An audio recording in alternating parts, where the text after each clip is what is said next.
I go, I'm J. Yo, I'm J. Look at it. Long time in the see you. Real, man. Where you come from, look, sir? I tell you, one training institution I come from in a charge. Training institution? Yeah, man. I just left jail. I tell you, there's a long story in my J.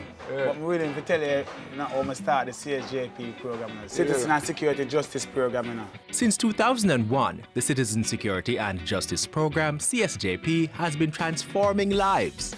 The organization adopted a fresh approach to crime prevention in 2016 that has impacted the lives of over 2,900 youth at risk. Here's one young man's transformational journey with CSJP's case management approach. I want to say the police will have my case, send me to somebody down at CSJP, brother. The case management approach starts with a referral. The person could be referred to CSJP by another organization or even an individual. Referrals may come from a variety of sources, including justices of the peace, non-governmental organizations, judges, police, or correctional officers. The CSJP conducts screening for 13 risk factors before accepting clients into the program. I just started the program, Virgin. Meet with somebody will ask me a whole heap of questions. So, Jerome, where do you live? I'm on a translate me, CSO. Do you have any matter before the court currently? Not at the moment, miss. What about smoking? How many spliffs do you smoke per day? Well, depending on my mood, miss, I'll smoke like 6 to 10 spliffs per day. Miss. Okay. They do the screening to ensure that all persons meet the program's criteria. If the person passes a certain level in the screening, then they go on to detailed risk assessment. During the risk assessment process, they ask questions from different areas or domains to determine a person's vulnerability to violence. One of the things that you mentioned was the 6 to 10 spliffs that you smoke per day. We need to reduce that. Okay. Right?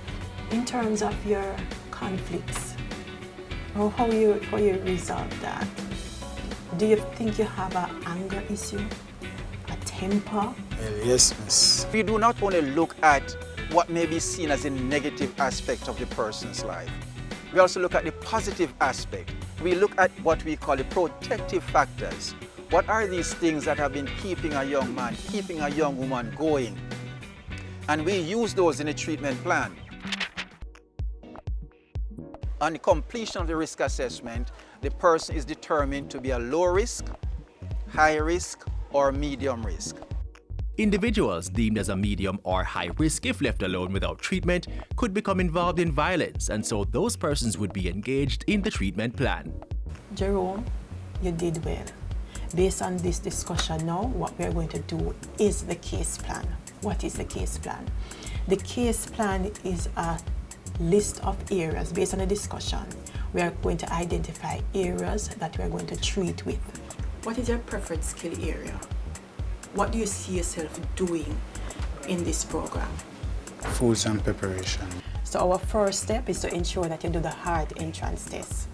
Educational opportunities were just one service offered in the case plan. Depending on the identified needs, other treatments may have included psychological services and counseling and substance abuse therapy.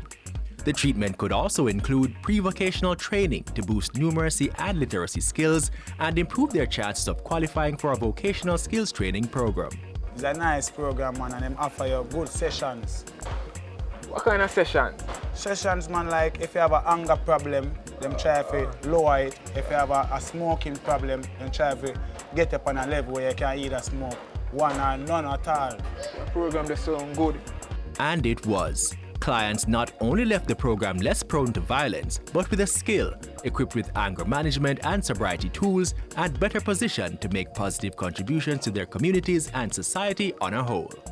The CSJP's case management approach, a purposive way of transforming lives through social intervention, a methodology worth emulating by other entities seeking to develop the nation's youth and build a safer Jamaica.